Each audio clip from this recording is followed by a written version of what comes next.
Cockroach Janata party దీనికి ఎక్కడ బీజం పడింది?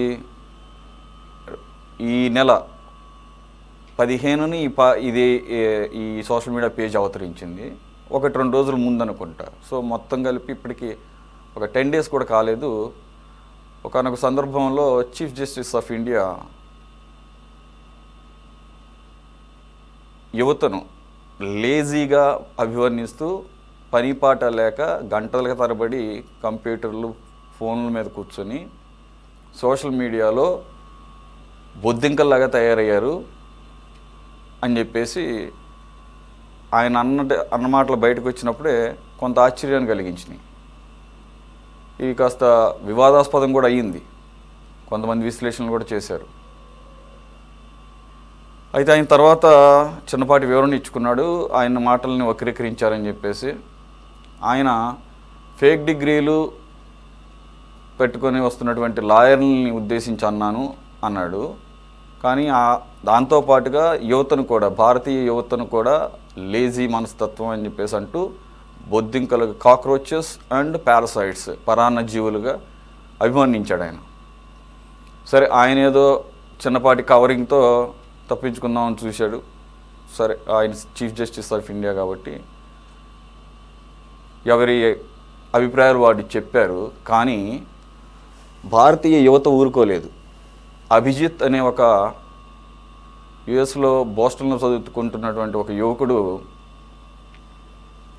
మేము బొద్దింకలమే అని చెప్పేసి రాత్రికి రాత్రి ఒక సోషల్ మీడియా పేజ్ని లాంచ్ చేశారు, కాక్రోచ్ జనతా పార్టీ. అయితే అనూహ్యంగా within days or maybe less than 1 weekలోనే దాని ఫాలోవర్స్ సంఖ్య భారతీయ జనతా పార్టీని మించిపోయింది. అంటే ఏ రకమైనటువంటి రియాక్షన్ వస్తుంది ఏ దేశంలో అయినా కానీ యువత గనక తలుచుకుంటే అనే దానికి ఇది ఒక నిదర్శనం. మరి ఇప్పుడు అది బ్యాన్ అయింది అంటున్నారు, ఆ పేజ్ బ్యాన్ చేశారంటున్నారు. అది ఎక్స్ ఖాతానా లేకపోతే ఇన్స్టాగ్రామ్ ఇవన్నీ. అయితే కాక్రోచ్ ఈజ్ బ్యాక్ అని చెప్పేసి వాళ్ళు మళ్ళీ మరొక పేజ్ ఓపెన్ చేయడం జరిగింది. అంతేకాదు రకరకాలు బయటకు వస్తున్నాయి. ఒకటి, వాళ్ళ సాంగ్ కూడా చాలా అపీలింగ్గా ఉంది. వారు పార్టీగా కనుక రిజిస్టర్ అయ్యి పోటీ చేసి ఈవెన్ అధికారంలోకి వస్తే వాళ్ళ వన్ ఆఫ్ ది మేనిఫెస్టోల పాయింట్ చీఫ్ జస్టిస్లు కానీ చేసిన వాళ్ళకి రాజ్యసభ సీట్లు ఇవ్వమని చెప్పేసి చెప్పడం రిటైర్మెంట్ తర్వాత. So directly this party is attacking the judicial system. ఆ జ్యుడిషియల్ సిస్టంలో ఉన్న హైయర్ పర్సనే ఈ రకంగా అభివర్ణించాడు కాబట్టి పనిలో పనిగా అనేక సోషల్ ఇష్యూస్ని టచ్ చేస్తూ వస్తుంది. ఇది ఒక జంజీ ఉద్యమంగా మారే అవకాశం ఉందని చెప్పేసి వినపడుతున్నాయి. కానీ ఈ దేశంలో పరిస్థితులు ఎప్పుడు ఎటువంటి టర్న్ తీసుకుంటే తెలియదు. రాఘవ్ చద్దా విషయంలో ఇలాగే చూసాము. ఆయన కూడా యువతకు ప్రాతినిధ్యం వహిస్తున్నాడు, కాంటెంపరీ ఇష్యూస్లో చాలా వినూత్నంగా మాట్లాడుతున్నాడు, ప్రభుత్వాన్ని నిలదీస్తున్నాడు. అన్నిటికన్నా ముందు యువతకి రిప్రజెంటేషన్ అని అనుకుంటే ఈయన ఒక జంజీ లీడర్గా అవతరిస్తాడు అనుకుంటే కట్ చేస్తే ఆయన ఇప్పుడు బీజేపీలో జాయిన్ అయ్యాడు. సో సార్, మీ అబ్జర్వేషన్ ఏంటి? ఇప్పుడు ఇది కేంద్ర ప్రభుత్వం డైరెక్ట్గా ఇన్వాల్వ్ అయ్యి భయపడి దీన్ని బ్లాక్ చేసింది అనుకోవాలా? బ్లాక్ చేస్తే ఏముంది, రకరకాల రూపాల్లో మళ్ళీ పెట్టడం పెద్ద విషయం కాదు. సరదా మీమ్తో స్టార్ట్ అయింది అని అనుకుంటే ఇది ఒక సీరియస్ ఒక Gen Z representation of the Indian యూత్గా అభివర్ణిస్తున్నారు. So what you say? బొద్దింకల జనతా పార్టీ ముందుకు తెచ్చినటువంటి అంశాలు దేశంలో ఉద్రిక్తతలని రెచ్చగొట్టడానికి ఉద్దేశించబడ్డాయని, దేశ సమగ్రతకు విఘాతం కలిగించేవిగా ఉన్నాయని ఇంటెలిజెన్స్ బ్యూరో నివేదిక ఇచ్చింది. కనుక ఆ ఎక్స్ హ్యాండిల్ను విత్హెల్డ్లో పెట్టమని కేంద్ర ప్రభుత్వమే ఎక్స్ సంస్థని ఆదేశించింది. అదేమి ఊరికే జరగలేదు. కేంద్ర ప్రభుత్వమే స్వయంగా ఆదేశించింది అనేటువంటిది ఒకటి. సరే, వెంటనే కాక్రోచ్ ఈజ్ బ్యాక్ అనే పేరుతోటి మళ్ళా ఇంకొక హ్యాండిల్ ని వాళ్ళు ప్రారంభించారు. దాన్ని కూడా నిషేధిస్తారా, లేకపోతే ఇంకేం చేస్తారు ఏంటి అనేటువంటిది మనం చూడాల్సింది.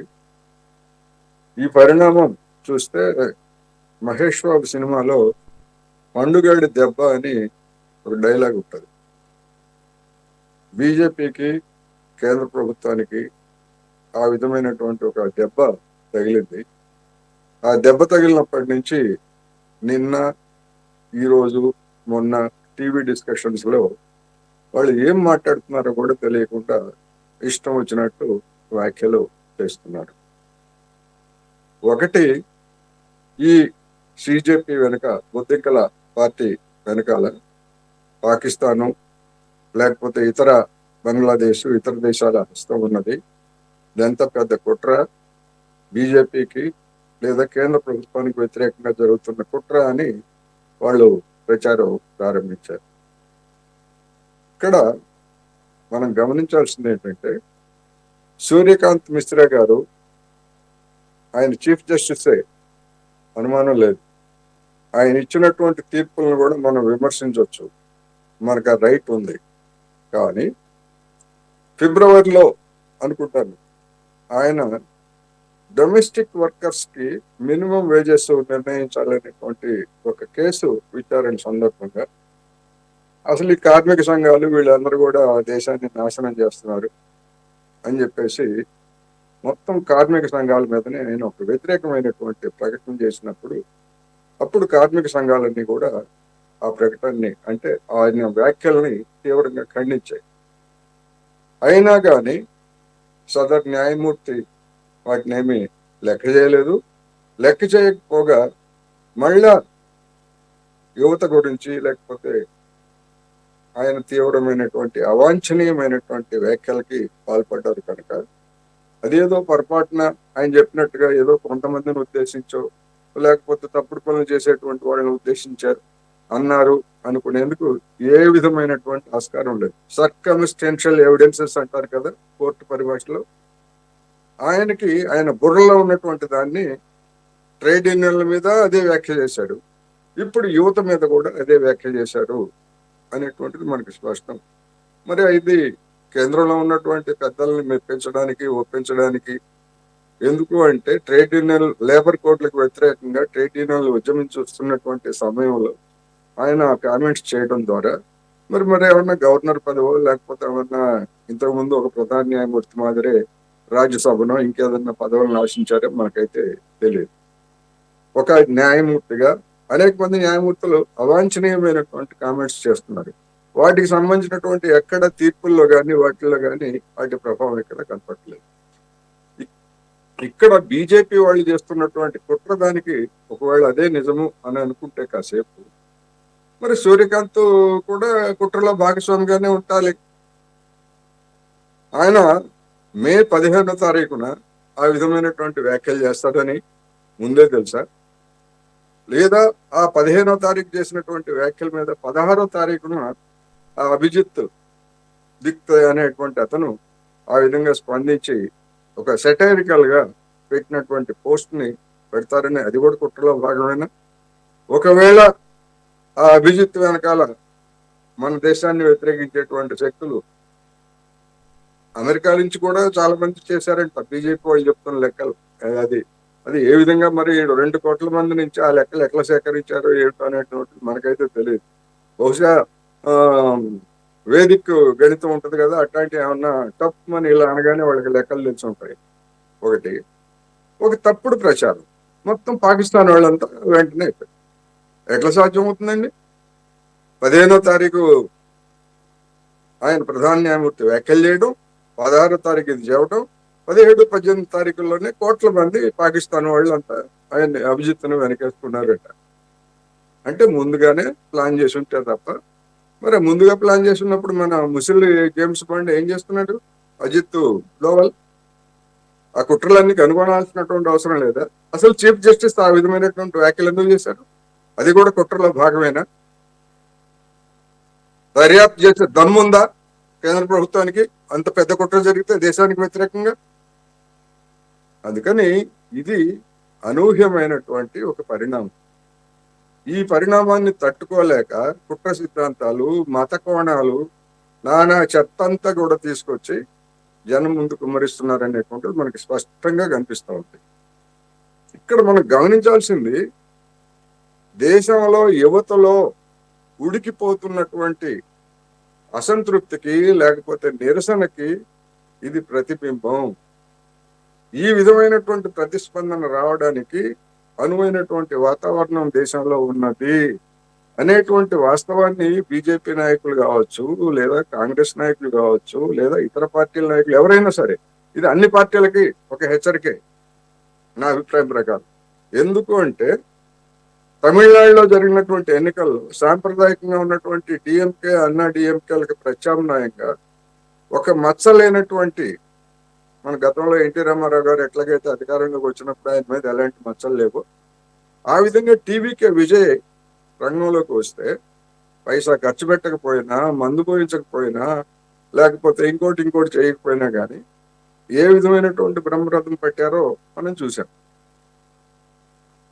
చుట్టుపక్కల ఉన్నటువంటి దేశాలు, నేపాల్లో యువతరం గళమెత్తింది, ఫేస్బుక్ల మీద లేకపోతే వాటి మీద ఆంక్షలు పెట్టారు అంటే అందరూ బ్రహ్మాండం బ్రహ్మాండం బ్రహ్మాండం ఉన్నారు. బహుశా బీజేపీ నాయకులు కూడా అప్పుడు అట్లాగే చెప్పుకుంటారు. అదేవిధంగా శ్రీలంకలో జరిగినటువంటి పరిణామాలు, అక్కడ యూత్ ఆ అవినీతి అక్రమాల ప్రభుత్వానికి వ్యతిరేకంగా చేసింది. బంగ్లాదేశ్లో అయితే ఈ 3 దేశాలకు సంబంధించి 3 భిన్నమైనటువంటి రీతిలో యూత్ స్పందించారు. మరి మన చుట్టుపక్కల ఈ విధమైనటువంటి పరిస్థితులు ఉన్నప్పుడు మన దేశంలో ఉన్నటువంటి యూత్ ఇప్పుడు జరుగుతున్నటువంటి పశ్చిమాసియా యుద్ధము, దాని ఫలితంగా వచ్చినటువంటి పర్యవసానాలు, నీట్ దాదాపు 25 లక్షల మంది విద్యార్థులు రాసినటువంటి నీట్ పరీక్షా పత్రం లీక్ కావటం, ఇవన్నీ చూసిన తర్వాత, లేదా నిరుద్యోగం, అనేకమైనటువంటి ఇట్లాంటివి వచ్చిన తర్వాత స్పందించడంలో ఆశ్చర్యమే ఉంది. ఇందులో కుట్రకోణం. గతంలో ఇందిరాగాంధీ కూడా ఇట్లాంటి కబుర్లే చెప్పేది. ఆమె ఎన్నికల్లో అక్రమాలకు పాల్పడినప్పుడు 1971లో కాంగ్రెస్ అఖండ విజయం సాధించినప్పుడు 352 సీట్లు వచ్చాయి. ఆ తర్వాత జయప్రకాష్ నారాయణ ఉద్యమం ప్రారంభమైన తర్వాత దీని వెనకాల విదేశీ హస్తం ఉంది అని చెప్పేసి అప్పుడు ఆమె కబుర్లు చెప్పింది. మరి ఇప్పుడు మళ్ళా బీజేపీకి వచ్చేసరికి వీళ్ళు కూడా విదేశీ హస్తం గురించి, లేకపోతే ఇంకో దాని గురించి చెప్తున్నారు. నేను అడుగుతున్నాను, వాళ్ళు ఫాలో అయ్యారు, కాసేపు అనుకుందాం, ఫాలో అయ్యారో లేదో నాకేంటో తెలియదు, బీజేపీ వాళ్ళు చెప్పేదాన్ని నేను నమ్మను అనుకోండి. ఫాలో అయ్యారు, పాకిస్తాన్ వాళ్ళు ఫాలో అయ్యారు, ఏమొచ్చింది ఇక్కడికి వచ్చిన ఏమొచ్చింది? దాన్ని చూసి ఇన్స్పైర్ అయ్యి ఇక్కడ ఉన్నటువంటి యువత కూడా తిరగబడతారనేది వీళ్ళ భయం తప్ప, నరేంద్ర మోడీ గారికి ప్రపంచంలో ఎక్కడా లేనంత ఫాలోయర్స్ ఉన్నారు, లేదా విశ్వగురువు, మరి ఎక్కడి నుంచి వచ్చారో ఫాలోయర్స్ అందరూ? అవన్నీ కూడా ఫేక్ అకౌంట్స్ అనే కొంతమంది చెప్పారు అప్పుడు. ఇవన్నీ కావాలని సృష్టించినటువంటి అకౌంట్స్, అంత సీన్ లేదు ఆయనకి అని చెప్పి అప్పుడు కూడా చెప్పారు. మరి అది అప్పుడు కరెక్టా, ఇది ఇప్పుడు తప్ప? అందుకని అసలు విషయాన్ని పక్కదారి పట్టించి ఈ విధమైనటువంటి దాంతో చేస్తే రాజకీయాలు కేంద్రంలో కావచ్చు, రాష్ట్రంలో కావచ్చు, ఎవరు అధికారంలో ఉంటే అణిచివేత, లేకపోతే ఈ విధమైనటువంటి తప్పుడు ప్రచారం చేస్తే అది వారికే ఎదురు జరుగుతుంది అనేటువంటిది ఒక గుణపాఠం. వాళ్ళు చెప్పినవి ఏంటంటే, అందులో దేశ భద్రతకు సంబంధించినటువంటి సమస్యలు ఏమున్నాయి? అందులో ఏమైనా పోనీ మతపరమైనటువంటి విభజన, బీజేపీ మత ఎజెండా అందరికీ తెలుసు. సమాజంలో చీలికలకి సుప్రీంకోర్టు కూడా వివిధ సందర్భాల్లో హేట్ స్పీచ్, విద్వేషపూరితమైనటువంటి వ్యాఖ్యల గురించి సుప్రీంకోర్టు కూడా అనివార్యమై చెప్పాల్సి వచ్చింది. ఇందులో ఏమన్నా అట్లాంటివి ఏమైనా ఉన్నాయా? ఏమన్నా మతపరమైనటువంటి దాన్ని ఏమన్నా తీసుకొచ్చారా? లేదు. మరి ఇటువంటి వాటిని, మరి కుట్రకోణాన్ని ఎందుకు చూస్తా ఉంది? కుట్రకోణాన్ని ఎందుకు చూస్తారంటే, అధికారంలో ఉన్నటువంటి వాళ్ళు ఫెయిల్ అయినప్పుడు, దానికి ప్రతిఘటన వచ్చినప్పుడు ఇట్లాంటి కబుర్లు చెప్తారనేది ప్రపంచవ్యాప్తంగా జరిగింది, ఇప్పుడు కూడా జరుగుతుంది. అదే దీన్ని గుణపాఠంగా తీసుకుంటారా, లేకపోతే ఇదే విధమైనటువంటి తప్పుడు ప్రచారంతో చేస్తారా? ఇంకా తప్పుడు ప్రచారాన్ని ఈ దేశంలో జనం నమ్మేటువంటి పరిస్థితులు అయిపోయినాయి. ఎందుకు ఇది ఎందుకు చెప్తున్నానంటే, ఇటీవల కాలంలో ముఖ్యంగా గత 3-4 నెలలుగా ఈ పశ్చిమాసియా సంక్షోభం వచ్చిన దగ్గర నుంచి, గ్యాస్ సంక్షోభం లేకపోతే ఇవన్నీ వచ్చిన తర్వాత నరేంద్ర మోడీ గారిని అపహాస్యం చేస్తూ, ఎక్కిరిస్తూ, గేలి చేస్తూ సోషల్ మీడియాలో వేలాది మంది పోస్టులు పెడుతున్నారు, వేలాది మంది వాటిని షేర్ చేస్తున్నారు. అది ఇప్పటికీ కొనసాగుతూనే ఉంది. ఎందుకు నరేంద్ర మోడీ గారికి ఈ దుస్థితి వచ్చింది? నేను మళ్ళీ చెప్తున్నా, నరేంద్ర మోడీ గారికి వచ్చినటువంటి దుస్థితి. ఆయన్ని గతంలో ఎవరైనా ఆ విధంగా గేలి చేయడానికి ఎవరు సాహసించేవాళ్ళు కాదు. ఇప్పుడు ఎందుకు సాహసిస్తున్నారు? కేసులు పెడతారని తెలుసు, వేధిస్తారని తెలుసు, అయినా కానీ ఎందుకు సాహసిస్తున్నారంటే మోడీ గారి వైఫల్యాలు ఇవన్నీ కూడా పట్టబయలైన తర్వాత కేసులు పెట్టారనుకోండి, ఏమవుతుంది? జనం మీద కేసులు పెడితే మనకు తెలుసు, జనం మీద కేసులు పెడతాయి, ఎదురు దొరుకుతాయి, అవే మెడలకు చుట్టుకుంటాయి. ఇటువంటి పరిస్థితుల్లో ఈ వచ్చినటువంటిది, దీన్ని కొంతమంది వ్యంగ్యాస్త్రం అంటున్నారు. ఎస్, దీనిలో వ్యంగ్యాస్త్రం డెఫినెట్ గా ఉంది. ఆ పేరులోనే బొద్దింకల జనతా పార్టీ అనే పేరులోనే వ్యంగ్యాస్త్రం ఉంది. దాన్ని ఏ విధంగా తీసుకోవాలి అనేటువంటిది కూడా మనం చూడాలి. దీన్ని గుణపాఠంగా తీసుకొని జనంలో, యువతరంలో ఇటువంటి అభిప్రాయాలు ఉన్నాయి, ఇటువంటి అభిప్రాయాలకి ఆకర్షితులు అవుతున్నారు అనేటువంటి గుణపాఠం కనుక కేంద్రంలో ఉన్నటువంటి వాళ్ళు కానీ, రాష్ట్రంలో ఉన్నటువంటి వాళ్ళు కానీ, కాంగ్రెస్, ఎందుకంటే కొన్ని రాష్ట్రాల్లో కాంగ్రెస్ పాలిత అధికారం కూడా ఉంది, వాళ్ళకి కూడా వచ్చేస్తుంది. వాగ్దానాలు భంగం చేయటం, లేకపోతే ఫిరాయింపుల్ని ఇష్టం వచ్చినట్టు చేయడం, లేదా ఫిరాయింపులు చేసినటువంటి వాళ్ళకి, లేదా వాళ్ళకి అనుకూలమైనటువంటి వాళ్ళకి పదవులు కట్టబెట్టడం, ఇలాంటి అవాంఛనీయమైనటువంటి పోకడలన్నీ, ఇవన్నీ కూడా కొంతకాలం జనం మౌనంగా ఉంటారు, కానీ సందర్భం వచ్చినప్పుడు ఈ విధంగా రియాక్ట్ అవుతారు. అది అన్ని పార్టీలకి గుణపాఠంగా తీసుకోవాలి. తీసుకోకపోయేట్లయితే ఇది ఎంతకాలం ఉంటుంది? కొన్ని ప్రశ్నలు వస్తున్నాయి. వీళ్ళు ఎంతకాలం ఉంటారు? లేదా ఈ ఉద్యమాన్ని, సామాజిక మాధ్యమంలో ఈ ఉద్యమాన్ని ఎంతకాలం సాగిస్తారు?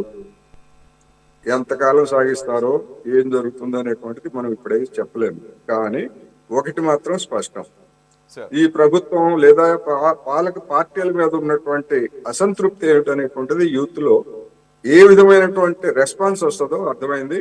జనంలో ఆలోచన మొదలవుతుంది, యూత్ లో కావచ్చు, ఇతర సామాజిక తరగతుల్లో. ఆ ఆలోచనే ఇవాళ 1, 2, 2, 4, 4, 8 ఈ విధమైనటువంటి పరిణామాలకు దారితీస్తుంది.